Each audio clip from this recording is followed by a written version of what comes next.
Good morning all.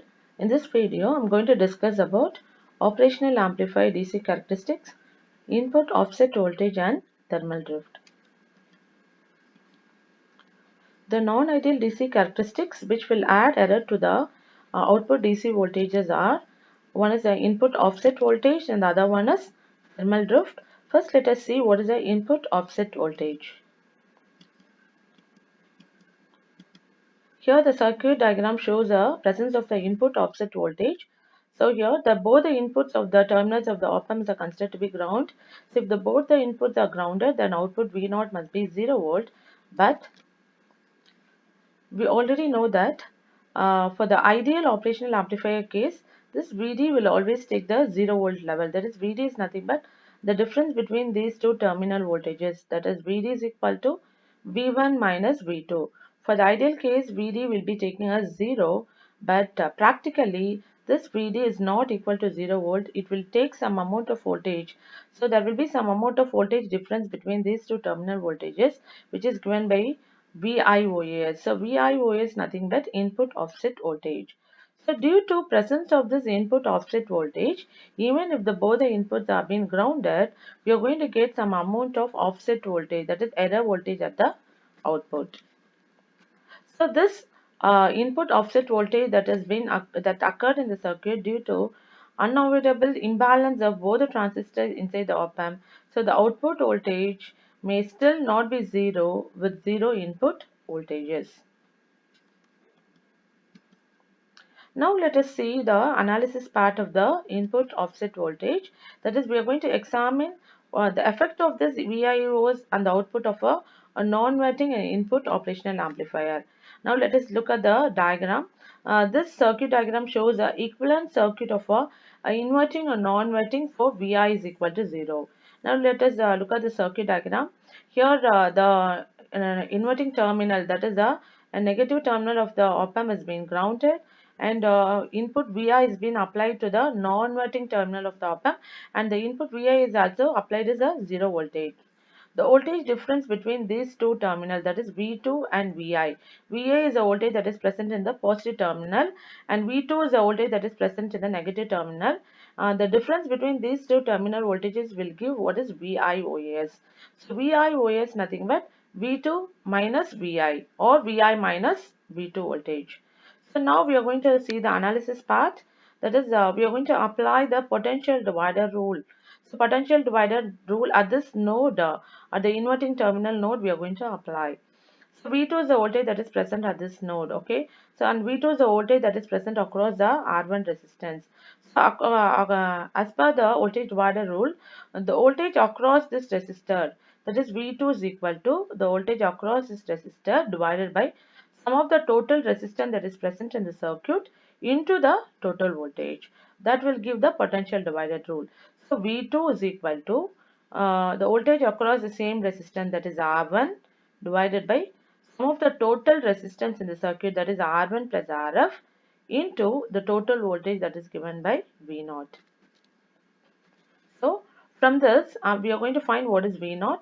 So V0, keep the V0 as if and bring this R1 plus Rf by R1 to the other end.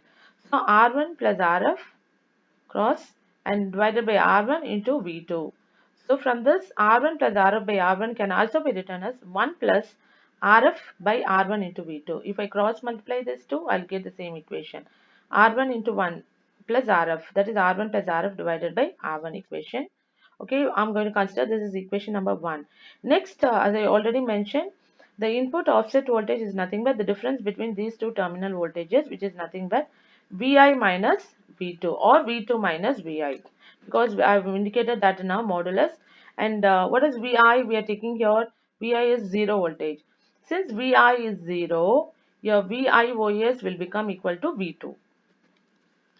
Since Vi is 0, VIOS will be, this Vi is 0 means this VIO is equal to V2.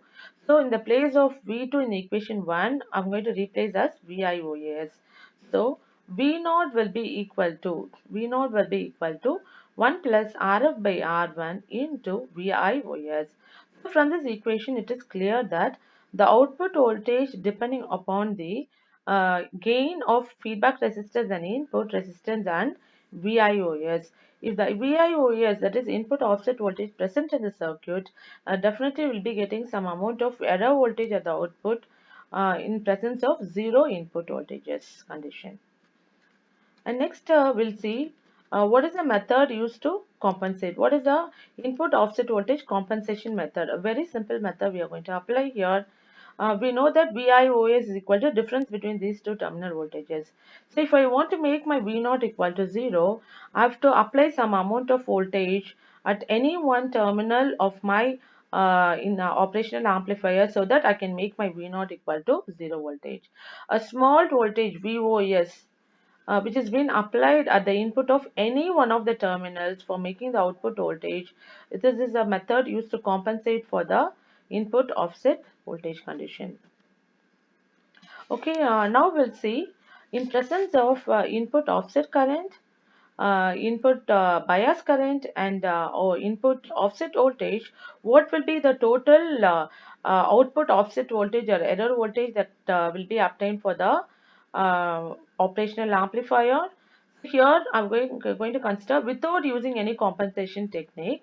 What is my total output offset voltage? VOT is equal to 1 plus RF by R1 into OS. Due to presence of input offset voltage, we'll be getting some error voltage, plus due to presence of input bias current, we'll be getting some error voltage. So the addition of these two will get the total offset voltage at the output of our op amp for zero input condition. And next we are going to see if I'm going to include some OR compensation in the circuit, we can eliminate this input bias current from the circuit, but still due to the effect of input offset current that is present, that is IOS, we'll be getting the total offset voltage or error voltage will be equal to 1 plus RF divided by R1 into VOS plus RF into IOS. This will be the total amount of error voltage we'll be getting at the output of an operational amplifier in presence of zero input condition under the DC condition. Okay, next non-ideal DC characteristic we are going to see is the thermal drift. So we have in the previous video and this video we have seen that in order to compensate for the input bias current, we have included one Rn compensation in the resistor in the circuit, and the offset current is being compensated by using a T network, and offset voltage is being compensated by adding some amount of small amount of voltage to the input terminals. Even though if you use a compensation circuit in the operational amplifier circuit, this bias current, offset current, that is the IB, IOS and VIOS all depend on the temperature.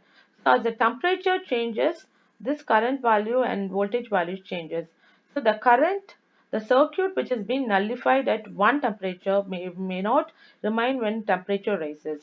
So even if you use all the compensation circuits in the operational amplifier part, due to presence of temperature, if the temperature rises, then again we'll be getting a some drift in the output.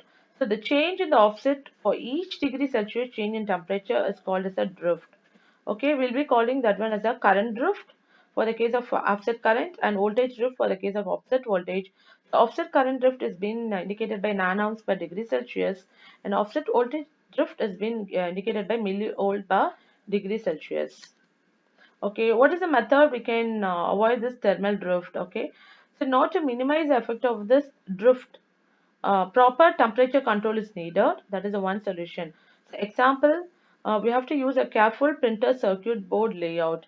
That is, we have to avoid the heating in the circuit board, and forced air cooling is another solution. We can avoid it. So we have to, in order to keep the temperature constant or control, we have to use this a careful printer circuit board and forced air cooling method. Okay, in the previous videos and this video I've just explained the all the non-ideal DC characteristics of an operational amplifier circuit which causes the error in the output voltage, that is input bias current and its compensation method, input offset current and its compensation, and this video I've explained about input offset voltage and the compensation and presence of thermal drift, how a circuit can be compensated. Okay. And the reference book used for this content is a linear integrated circuit by the Rai Chaudhuri and Selvi Jain. Thank you.